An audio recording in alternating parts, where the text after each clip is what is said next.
Elen Sila Lumen Omen Tielvo. Today, I bring to you all the history of the Kingdom of Gondor. The origins of this great kingdom can be found during the early decline of Numenor.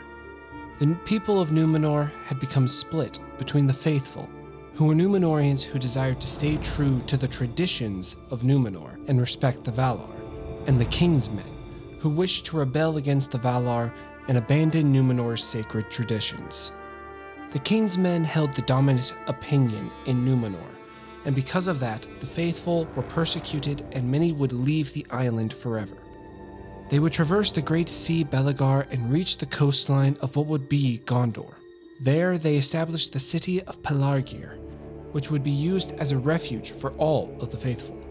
These Numenorians would not be the first to inhabit this land though, as the ancestors to the Dunlendings and the men of Dunharrow too resided there, though it seems as though little conflict occurred between the two peoples. In the year 3319 of the Second Age, Numenor had reached the depths of its utter darkness, as the king Ar-Pharazôn, under the guidance of Sauron, led the great fleet of Numenorian ships to the undying lands of Valinor. There, Eru Ilúvatar himself intervened and buried Pharazôn and his army, and sank the island of Numenor. However, the remnant of the faithful left on the island were saved as a great gust of wind came and took their ships and set them off to sea. 5 of the ships, under the helm of Isildur and Anarion, sailed to the coastline of Gondor. There they established one of the 2 realms in exile, with their father Elendil establishing the sister kingdom of Arnor in the north. The 2 brothers would rule Gondor together as vassals for Elendil, who was king of the Dunedain.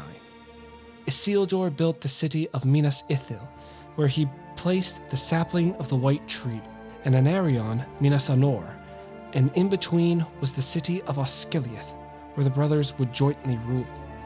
Isildur would meet with the men of Dunharrow, and there upon the stone of Erech, the men swore that should Sauron ever return, they would fight with Gondor against him. That time came in the year 3429, when Sauron's armies, marching forth from Mordor, attacked Isildur's city of Minas Ithil. The attack took the Gondorians by surprise, and the city went up in flames. Isildur and his family managed to escape, and he saved the White Tree as well. He sailed the Anduin and to Arnor, where his father Elendil ruled. Isildur told his father of what transpired, and Elendil, together with his friend Gil-galad, prepared for war against Sauron. Anarion, meanwhile, gathered the armies of Gondor and prepared the defenses of Osgiliath and Minas Anor. He was able to repel the initial assault, but unless help arrived from the north, Gondor would be overrun. In 3431, the last alliance, as it would be called, marched to the aid of Gondor, gathering many allies in the process. Elves from Lindon, Rivendell, Lindoranand, and Greenwood, men from Arnor, and the dwarves of Khazad-dûm. Isildur around this time went to the men of Dunharrow and asked them to fulfill their oaths to Gondor. The men of Dunharrow refused, however, for secretly in the days of flight, these men worshipped Sauron and would not fight against their Dark Master. For this, Isildur cursed them, quote, "Thou shalt be the last king, and if the West prove mightier than thy Black Master, this curse I lay upon thee and thy folk, to rest never until your oaths are fulfilled." End quote. The alliance marched on to Mordor and won the Battle of Dagolad and besieged Barad-dûr itself. For 7 years they did this, and in that time Anarion would be struck by a stone thrown from the tower, killing him instantly. In 3441, Sauron left his tower at last and broke through the siege. On the slopes of Mount Doom, he dueled Elendil and Gil-galad. Their fight would determine the fate of the world, and Sauron would be defeated. But the cost was Elendil and Gil-galad's lives. Isildur, now grieving both his brother and father, took Sauron's one ring as a war guild, much to the disappointment of Elrond and Círdan. Second Age ended, and the third began, and Gondor, under the rule of High King Isildur, would begin to rebuild from the destructive war. Isildur dwelled in Gondor for 2 years, rebuilding. He planted the sapling of the White Tree in Minas Anor in his brother's honor. Isildur planned to make his ruling seat in Arnor, and thus prepared his nephew Meneldil to rule Gondor as a steward. But during Isildur's journey, he was ambushed and killed by orcs, along with his 3 eldest sons. Valandil, his youngest, would become king of Arnor, but Meneldil would become king of Gondor, and thus the 2 sister kingdoms became sundered. For the following few centuries, Gondor would live in peace. Minas Anor would be repaired by the 7th king Ostoher, and the kings of Gondor would stay in the city during the summer months. It was during Ostoher's reign that the first conflict for Gondor since the last alliance began, as in 490, an army of Easterlings invaded Gondor. Ostoher was too old to fight or lead the armies, and so his son Tarustor would fight the battles. Tarustor would become king just 2 years into the war, as his father passed away from old age. But he defeated the Easterlings in the year 500, and because of his great victory over them, took the name Romendakil, which is East Victor in Quenya. Gondor's territory increased, expanding into the east. This peace would not last long, however, as during Romendakil's reign, the Second Easterling War began, and Romendakil would not live through it, being slain in battle. But his son, Turambar, gathered the hosts of Gondor and defeated the Easterlings yet again and ended the war. The Easterlings were not the Gondorians' only enemies, however. As far to the south was the haven of Umbar, where dwelled the Black Numenorians, whose ancestors were the king's men.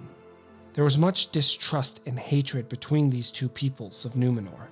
The king Taranon Fallerster, in an attempt to foster some good relations with Umbar, married the woman Boruthiel. Their marriage was of the loveless sort, and the 2 lived apart from each other, as Taranon spent much of his time in the city of Pelargir, as he had a love of the sea and sailing. Boruthiel dwelled in Osgiliath, and she took 10 cats and used them as spies upon the people of Gondor, who loathed her. Eventually, Taranon gave into the will of his people and banished Boruthiel and her cats, who were last seen heading towards the havens of Umbar by sea. Because of this marriage, Taranon would be the first childless king in Gondor. When he died, his nephew Eärnil took the throne. Eärnil repaired the city of Pelargir, which had fallen into disrepair, and from this city he built a massive fleet for Gondor. In 933, Eärnil launched his mighty navy against the havens of Umbar, and in the great battle that followed, the forces of Gondor took the city, and the Black Numenorian lords were cast out. This great victory for Gondor did not last long, as 3 years later, Eärnil and many ships were lost in a storm at sea. Eärnil's son Ciriaher was now the king of Gondor, and in his rule the lords of Umbar returned to wage war upon Gondor. In the battle for Umbar, Ciriaher is slain by his foes. But his death did not mean the fall of Umbar, as Gondor's navy was much stronger and able to supply the havens that were now under siege. Neither side could break the stalemate, as Ciriandil, the new king, readied his armies for one final attack. That attack came in 1050. Ciriandil led his armies by land and sea to the havens. He ended the war by defeating the Black Numenorians and the various Haradrim kingdoms that allied with them. Ciriandil would take the name Hyermendakil, the South of Victor. Gondor had now reached the height of her territorial power, stretching from the west in Isengard to the east by the Sea of Rhûn, and north from southern Mirkwood and south to the river Harnin. Gondor's foes in Harad would be punished for joining with the Black Numenorians. They would pay tribute to Gondor, and the lords and kings in Harad would send their sons to Gondor for much of their youth. And they would learn about Gondor and her way of life, but truly they were as hostages, so that the Haradrim would be too scared to renew a war. And so in this time, Gondor and Harad would trade with one another, but there would never be a friendship between the peoples. Over the next centuries, the gains of Hyar-Mendakil would slowly diminish. Atanatar, his son, would do little to increase the power of Gondor, and his son Narmakil would squander it. Narmakil cared little about ruling, and gave his duties as king over to his nephew Menelkar. Menelkar was the regent of Gondor, and he was effectively the ruler of Gondor. During his regency, the Easterlings, after centuries, would return to wage war against Gondor. In this conflict, some of the Northmen of Rhovanion allied with the Easterlings. Menelkar, learning of this, took the armies of Gondor and attacked the Easterlings, who were routed in battle. After this, Menelkar took the name Rhoamendakil II and secured the loyalty of the Northmen. He sent his son Valakar to spend time amongst them and to further the friendship between the two peoples. Valakar did just that, and more, for he fell in love with the Northmen and married a woman of that land, Vindumavi, the daughter of the greatest prince of that land, Vindugavi. This marriage was frowned upon by many in Gondor, as the men of Gondor were descendants of the long-lived Numenorians, and the Northmen lived short lives by comparison. The Gondorians feared that the lifespan of the royal line would diminish if joined with the middlemen. When Valakar's son Eldakar took the throne, civil war broke out. The Kinstrife, as it would be called in later days, saw Eldakar battling against his distant cousin Castamir for the throne. Castamir had the support of many throughout the coastal regions of Gondor, due to being captain of the ships. He would sack Osgiliath, where Eldakar resided, and destroyed much of the city, causing the Palantir in the city to be lost. Eldakar was forced to flee with those still left loyal to him, but his eldest son was captured. Castamir, in a show of his victory, executed the boy. The people of Gondor soon realized the mistake of supporting Castamir, for he was a cruel and wicked man in war. He planned to move the king's seat to Pelargir, and he neglected the rest of Gondor. Eldakar, meanwhile, fled to his mother's kin. There he gathered support, and after 10 years returned to Gondor to reclaim his throne. Many in Gondor now sided with Eldakar, and in the Battle of the Crossings of Erui, Eldakar killed Castamir. The usurper's sons fled to Pelargir and lived under siege for a year, before fleeing to Umbar with most of Gondor's navy. Eldakar returned to the throne, but due to the rebellion of Castamir, Gondor lost her influence in Harad. War against Umbar would never truly cease for the rest of the age. The Kinstrife would have everlasting damage upon the kingdom of Gondor. The royal house grew more suspicious of its members, and the kings would treat their kin with that suspicion. Some would flee from Gondor and live in Umbar, and others would fully renounce their lineage to the throne. The fears that a child of the middlemen would have a shorter lifespan was dissuaded, as Eldakar lived to be 235 years old. His youngest son Aldemir would succeed him, but his rule would be cut short due to conflict with Harad and Umbar. His son Vinyarion would avenge his father and defeat the Haradrim and Corsairs. He would then take the kingly name of Hyar-Mendakil II. But the might and glory of Gondor was beginning to wane. For Hyar-Mendakil's great victory would only last 83 years. Menardil, the next king, would be visiting the city of Pelargir, but spies of Umbar would alert the great-grandsons of Castamir, who launched a surprise attack on the city and killed Menardil. Tragedy continued to strike, as 2 years later, the Great Plague struck Middle-earth. Gondor would be devastated. The king and all of his children would die to the plague. The garrisons around Mordor were lessened. Osgiliath was falling into ruin, and even the White Tree died. But Gondor endured. King Tarandor focused on rebuilding Gondor. He repositioned garrisons across the kingdom, moved the king's seat to Minas Anor, and found a new sapling of the White Tree. Once Gondor's strength was rebuilt and her borders protected, thoughts returned to Umbar and avenging Menardil's death. That would be done under the reign of Tellumetar. He attacked Umbar and sacked the haven and killed the last descendants of Castamere, finally ending the rebel line. The peace that followed was short-lived, however, as in 1851, war came against Gondor and her allies in Rhovanion.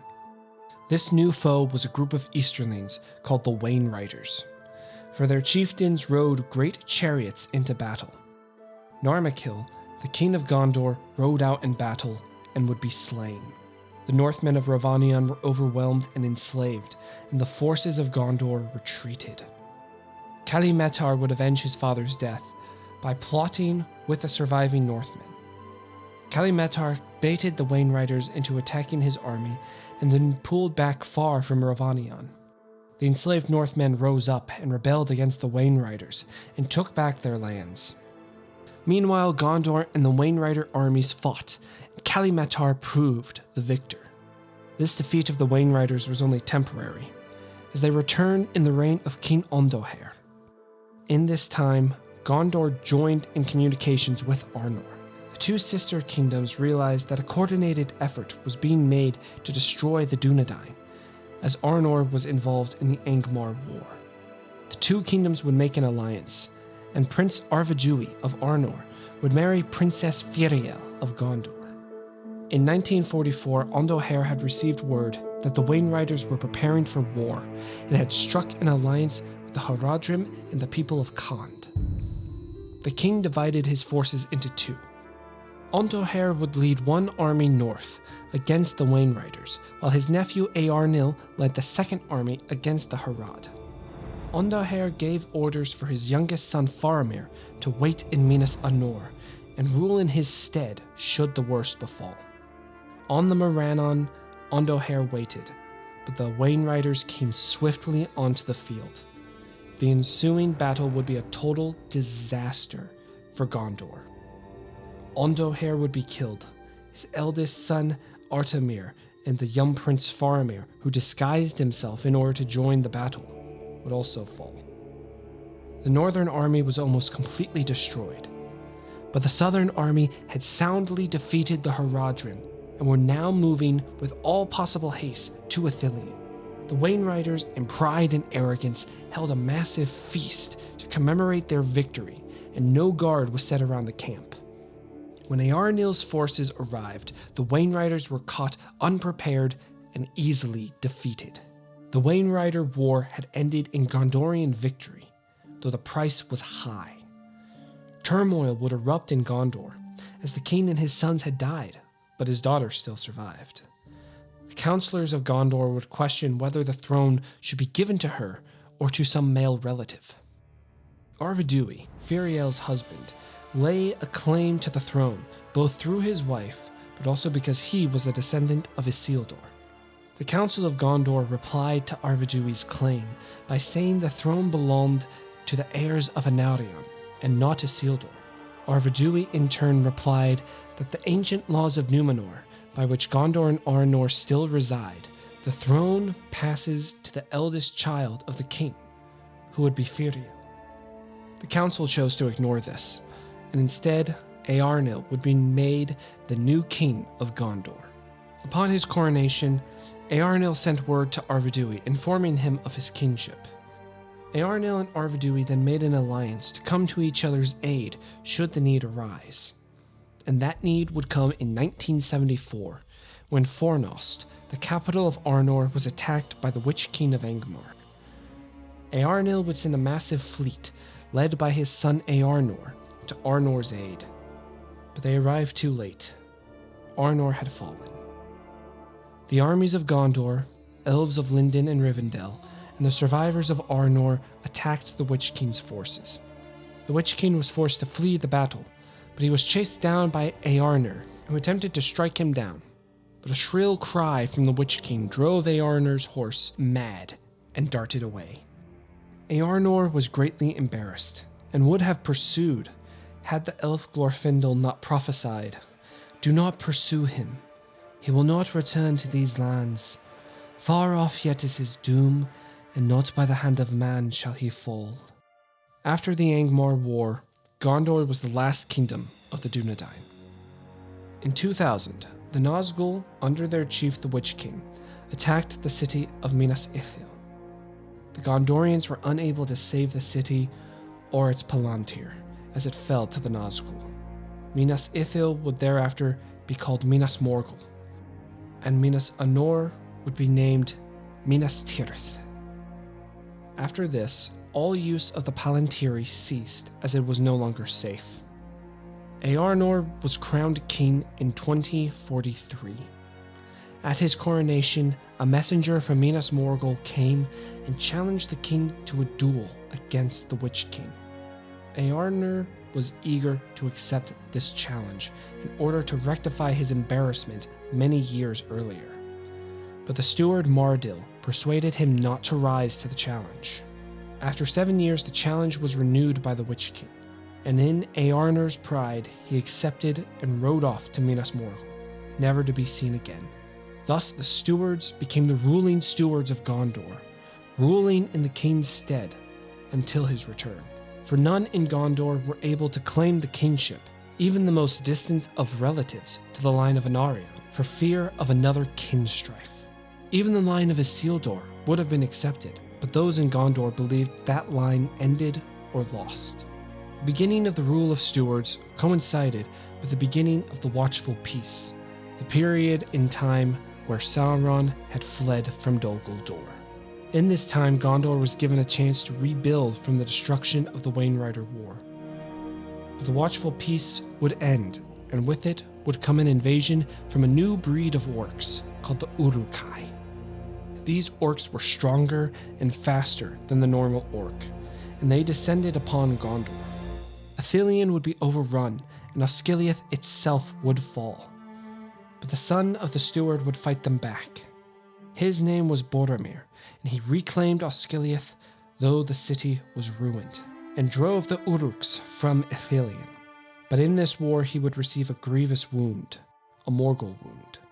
While a brave and strong captain, his short stewardship would be riddled with pain and weakness until his untimely death. His son Cirion would take the throne and be faced with yet another war, the Belkoth War. The Belkoth were yet another tribe of Easterlings to come forth and invade Gondor. Cirion was a smart and cunning man, and he knew that Gondor could do little but defend her borders. Even still, he feared that without aid, he could not defeat the Belkoth, and so he sent a messenger north with a red arrow to the Eotheod to join Gondor in war. The king of the Eotheod, Eorl, made haste to ride to Gondor's aid. Cirion prepared the army of Gondor and met the Belkoth on the fields of Celebrant. The battle turned against the Gondorians, and it seemed as though all would be lost, until from seemingly nowhere, the Eotheod appeared on the battlefield and charged into the enemy. The Belkoth were overwhelmed, and those that could fled into the east. Cirion was beyond grateful for Eorl and his people, and he sought to give them a gift. After 3 months of deliberation, Cirion decided to give them the lands of Calinarthon. Eorl, in return, swore an oath of friendship and to come to Gondor's aid whenever she needed. That call would be answered many times. Peace, though, did not fully come to Gondor, for there was always conflict against any one of her many foes. The Corsairs were seemingly the chief threat to Gondor in the days of the Stewards, for during the rule of Beren, 3 mighty Corsair fleets attacked Gondor. The long winter that followed was devastating to many. Gondor and Rohan could give no aid to each other, for both were under attack from their own foes. But as the winter passed, Beregond, son of the steward, took a great host of men and drove away the Corsairs. In the aftermath, Beren was approached by the wizard Saruman the White about residing in the Tower of Orthanc. Beren had heard of the terrible events that had occurred in Rohan due to the Dunlending's occupation of that tower, and so Beren gave Saruman the keys, believing that he was placing a powerful ally on his borders. Soon after this, orc incursions into Gondor began, largely due to the orcish defeat in the War of the Dwarves and Orcs. Skirmishes between Gondorian troops and the orc parties happened for many years until the orcs were at last driven from Gondor. When Steward Bellicthor passed away, the symbol of hope in Gondor, the white tree, passed as well. No sapling could be found to replant it, and so the white tree stayed where it was, dead. Once more, war broke out between the Haradrim and the Gondorians. The Southrons moved up Harondor and crossed the Podros River into Ithilien. By this time, Gondor was weak due to the constant warring and continuing decline of her great and noble rulers. Thorin, who was steward at the time, knew he could not withstand the power of the Haradrim on his own, and so he sent word to Folkwyne, king of the Rohirrim, to send what might he could. The king himself was too old to come, but he sent his twin sons, Folkred and Fastred, in his stead, along with a mighty host not seen since the days of Eorl. Together, the men of the west drove back the Haradrim from Ithilien. The final battle of the war took place at the crossings of Podros. There, Folkred and Fastred fell, but the armies of the west proved victorious, and the Haradrim were defeated. Thorin sent much gold to King Folkwyne, both as a gift for answering the call for help and as a token to his sons who gave their lives for Gondor. The Gondorians' worst fears were soon realized in 2951, when Sauron declared himself openly in Mordor. The Shadow had at last revealed himself. Gondor's days were surely numbered, but the steward Ecthelion II sought to delay that possible doom. He strengthened Gondor's military, with not just his own people, but any man from far-off nations who wished to fight for Gondor. One man who answered this call was a mysterious man from the north. He was called Thorongil, and he quickly won favor amongst the people of Gondor, becoming a counselor for the steward. Not all loved this newcomer, however. Chief among these was Denethor, the son of Ecthelion. He feared Thorongil as a rival, both in the councils of the steward and the hearts of the people. But Thorongil only ever wanted what was best for Gondor. And so, seeing that should open war with Sauron began, the Corsairs would be Gondor's biggest threat. Ecthelion approved an attack upon Umbar, and Thorongil took a small fleet and sailed down the haven at nightfall. The attack caught the Corsairs by surprise, and they could do little against the Gondorians, who began burning the many ships of Umbar. Thorongil dueled and killed the captain of the havens, and the remaining Corsairs fled. Gondorians returned to their own lands and would celebrate their victory, but Thorongil would take his leave of Ecthelion and depart Gondor for places unknown. Denethor would become the steward not long after Thorongil's departure.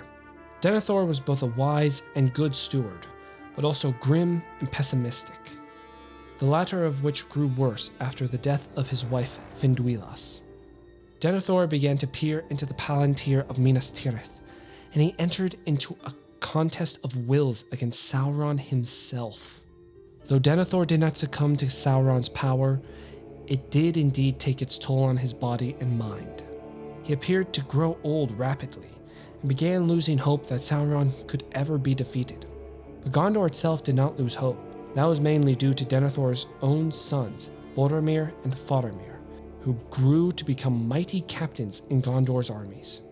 One night, Faramir had a dream, one that spoke about dooms and fate, Isildur's bane and the shards of Narsil.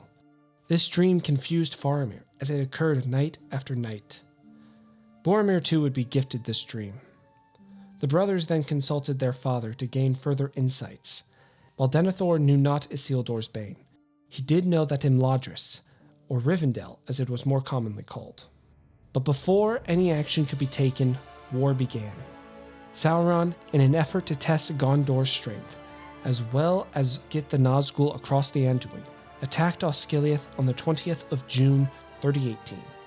The sons of Denethor led the defense of the city, but Sauron's forces were too much. A retreat across the river to the western side of Osgiliath was made, and Boromir and Faramir and a company of soldiers held the last bridge of the Anduin.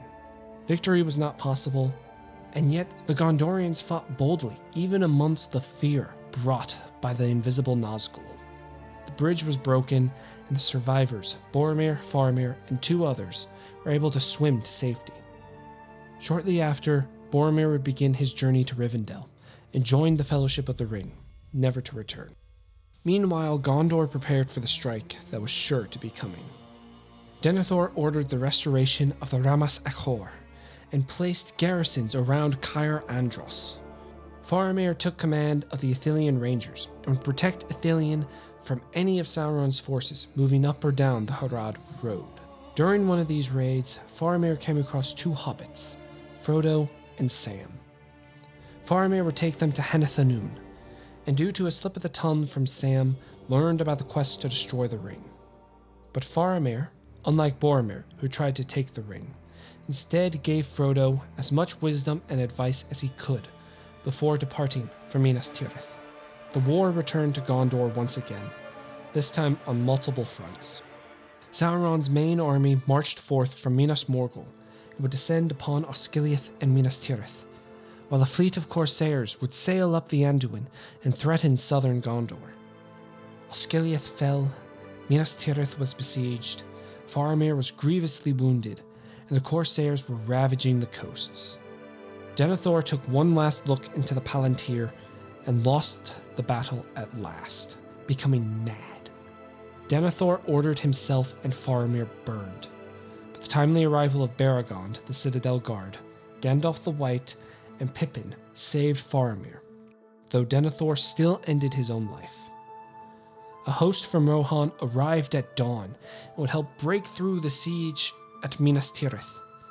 And when the ships of the corsairs arrived, it was not the foes of Gondor, but an army of men led by Thorongil under his true name of Aragorn, who had overcome the corsairs at Pelargir. The Battle of the Pelennor Fields was a victory for Gondor, but still many fell in that battle, including Theoden, king of Rohan. The war was not won, however, nor was the likelihood of a victory for the Free Peoples possible unless the ring was destroyed. Frodo and Sam were now deep in the heart of Mordor, surrounded by countless foes.